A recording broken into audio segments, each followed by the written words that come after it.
శ్రీ గారు ఎలా బాధపడుతూ రాశాడు. ఇలాంటి పవన్ కళ్యాణ్ లాంటి బతలే ఈ లోకంలో క్షేమాన్ని పవన్ కళ్యాణ్ సిక్కులేని నా కొడక ఒక ఆడదాన్ని పెట్టుకుని నన్ను డీంబర్ చేద్దాం ఉన్నావురా.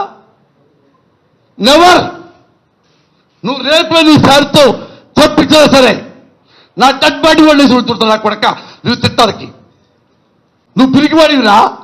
రివాల్వర్ పెట్టుకొని దిండు కింద పెట్టుకుని ఎదపి నువ్వు తిరిగి fellow. I never said such a worst fellow in my life in politics. అయిపోయింది సార్. ఇవన్నీ బాధలే. కంక్లూజన్ లేదు. ఇక వాడి కంక్లూజన్ చేపిస్తాం.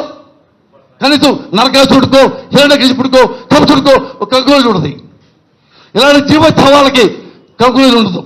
పవన్ కళ్యాణ్ సైకో వెధవకి చెప్తున్నా, ఒరే సైకో వెధవా, నీకు ఒక ఆడపిల్ల ఉంది, ఆ పిల్ల పెద్దదవుతుంది.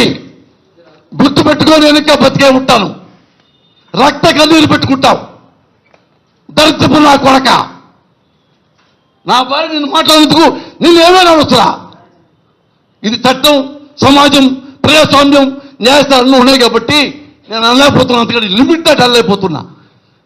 నాగరికత నేర్చుకో, సంస్కృతి నేర్చుకో, మానవత్వం తెచ్చుకో, ఆడవాన్ని గౌరవించు. నీకేం తెలుసు ఆడదాన్ని గౌరవించుతావు? నువ్వు పొల్లకి చీర కట్టినా చీర చూస్తావు అమ్మాయి ఎవరని. నువ్వు చూడా మార్కు, నీ వ్యక్తిగతాలు తీసేయి. నీకు కుదరకపోతే నువ్వు రాజకీయాల నుంచి వెళ్ళిపోయి ఏ చావైనా చావు. ప్రైవేట్ జీవితం నీ వ్యక్తిగతం, రాజకీయాలు పబ్లిక్. ఎందుకు మీరు ఈ వాగ్దానం చేసి ఎందుకు ఇవ్వరు? అదెందుకు అడగరా మీరు? 600 వాగ్దానాలు చేసావు మిస్టర్ నారా చంద్రబాబు నాయుడు. ఎందుకు ప్రజలకి వాగ్దానాలు ఫుల్ఫిల్ చేయలేదని చెయ్యరా? కుక్క, TV5 కుక్క. అదిరా మీడియం అంటే, అదిరా జర్నలిజం అంటే. నేను ప్రజల తరఫున పోరాడుతుంటే నీకు వచ్చిన నష్టం ఏంట్రా? నీకు లాభం ఉంది. ఎందుకు చెప్పంటావా? నాలాంటి వాళ్ళని తిట్టిన తర్వాత మీకేమొచ్చింది? వాడు మన బిఆర్ నాయుడికి చక్కగా తిరుమల కొండలో నాలాంటి వాడిని తిట్టించినందుకు, నాలాంటి వాడిని అణగదొక్కినందుకు చక్కగా ఆయనకి టీటీడీ చైర్మన్ పోస్ట్ ఇచ్చారు. ఆ ఉత్సాహంతో నాయుడు తెలుసు ఎట తిట్టిస్తున్నాడు. అరే రేపు నుంచి పోసారే కానీ చంపేసినా పర్వాలేదురా, ఆ లెవెల్లో వాడి గురించి మాట్లాడండి. కొండ మీద కూర్చొని సార్ ఇక్కడ నువ్వు సిగ్గులేదురా నీకు, నువ్వు జర్నలిస్టువా, నువ్వు ఎందుకు పెట్టావు జర్నలిజం? ప్రజల కోసం. నీ డబ్బులు కావాలనుకో వడ్డీ వ్యాపారం చేసుకో, పొలం దున్నుకో, ఇంకో వ్యాపారం పెట్టుకో. మీడియా వ్యాపారం కాదురా సన్నాసి. మీడియా అంటే నథింగ్ బట్ సర్వీస్. ఎవరికి? ప్రభుత్వాలకు కాదురా, మాకు, మా ప్రజలకి.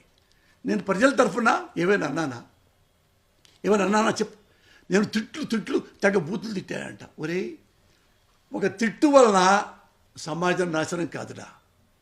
సమాజం ఎక్కడా నాశనం కాదు ఈ ప్రపంచంలో. ఒకడొకడు తిట్టాడంటే, రాస్కెల్ అన్నాడంటే, బాస్టర్డ్ అన్నా అంటే, నీ అమ్మ అన్నాడంటే ఆ తిట్టు సమాజం నాశనం కాదురా. సమాజం ఎప్పుడు నాశనం అవుద్దంటే మా దగ్గరకు వచ్చి, అమ్మా మాకు ఓట్లేయండి, మీ కష్టాలు తీరుస్తా, మీ కన్నీళ్ళు తుడుస్తా, మీకు లైట్లు ఇస్తా, మీకు చదివిస్తా, మీకు బూట్లు ఇస్తా, మీకు చెప్పులు ఇస్తా, అన్నం పెడతా, ఎకరాల భూమి ఇస్తా, ఇల్లు కట్టిస్తా అని ఎలక్షన్లో గెలిచిన తర్వాత క్వశ్చన్ చేస్తే చెప్పుతో కొడుతున్నారే, వాళ్ళ వల్ల ప్రమాదం.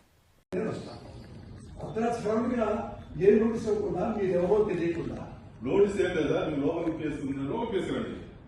రాజలోకి కేసుకురండి. మేము ఎవరు అంటారు? రాజలోకి కేసుకురండి. చెప్పండి. నోటీసు పంపిస్తే నేను హాస్పిటల్కి వెళ్ళి ట్రీట్మెంట్ చేసుకొని వస్తా. సార్ మేము అరెస్ట్ చేస్తాం సార్, మీరు కోఆపరేట్ చేయండి, లేదంటే మీరు కంప్లైంట్ చేయాల్సి వస్తుంది. అంతే మా డ్యూటీగా ఒకటి వినండి సార్, మా కోఆపరేషన్ చేయండి. మీరు పేషెంట్ కూడా ఆపరేషన్ చేయాలా? పేషెంట్ కొన్ని వీడియో తీసుకున్నారండి, మేము చూసినాము. మీరు రండి, మా ఇల్లు కూర్చోండి, తీసి మీరు రండి ప్లీజ్. కోఆపరేట్ చేయండి. మీరు మాహితి గురించి నోటీస్ చేయబడ్డారండి. మేడం పెట్టద్దమ్మా. సార్ అరెస్ట్ చేస్తున్నాం మేడం. వద్దు, పెట్టండి. ఇన్స్పెక్టర్ కూర్చోండి. సార్ రండి సార్. అనంతరం ముందు పెట్టేసి మీ ట్యాబ్స్ అన్ని ఇవ్వండి ఇవ్వండి మేడం. మేడం మీ పేరు మేడం. మీ పేరు మేడం. సార్ మీకు నోటీస్ ఇస్తున్నాం సార్. మాకు వద్దు, అరెస్ట్ చేయండి. అరెస్ట్ చేస్తున్నాం, నోటీస్ ఇస్తున్నాం. నోటీస్ వద్దు, నేను చేయను. నోటీస్ మాకు వద్దు. నోటీస్ తీసుకోండి మేడం, నోటీస్ తీసుకోండి మేడం. తీసుకోవద్దు. తీసుకోండి మేడం, మీరు అరెస్ట్ చేస్తున్నామని ఇన్ఫర్మేషన్ ఇస్తున్నాము. సార్ ఆడవాళ్ళ మీద రౌడీలు చేయదు. మేము ఏం రౌడీజం చేయలేదు సార్, అరెస్ట్ చేస్తున్నాము అంటున్నాము. మా ఆవిడ సంబంధం మామూలు మీకు ఇబ్బంది అయితే చూసుకోండి సార్, ప్లీజ్ కోఆపరేట్ చేయండి. ఏం ఇష్యూ లేదు ప్లీజ్ సార్. డ్రెస్ చేర్చిస్తున్నాం సార్. కాకప జిల్లాలో ఓబులార్పల్లి పోలీస్ స్టేషన్ అని ఉంటుంది. ఓబులార్పల్లి పోలీస్ స్టేషన్ ఇక్కడ మనవేజ్ తిరుపతి దగ్గర, తిరుపతి నుంచి 100 కిలోమీటర్లు. మేడం మీకు ఇంటిమేషన్ ఇస్తాను మేడం, మీకు ఏ స్టేషన్ తీసుకుపోతున్నాం అని ఇస్తున్నాం. మీ పేరు చెప్పండి మేడం. అంటే మేడం తీసుకోండి మేడం, తీసుకోకపోతే అది లీగల్ ఫార్మాలిటీస్ మేడం. తీసుకోకపోతే వాళ్ళు మేడం లీగల్ ఫార్మాలిటీ సార్, తీసుకోకూడదు అంటే సార్. మేము అరెస్ట్ చేసిన విషయము మీ మిస్సెస్ గారికి మేడం గారికి మేము చెప్పాము, మీ అబ్బాయికి చెప్పాము. బాబు ఫోన్ పక్కన పెట్టినాం, చెప్పదు. ఫోన్ పక్కన పెట్టి అమ్మ అన్నం పెట్టామమ్మా కూర్చోండి.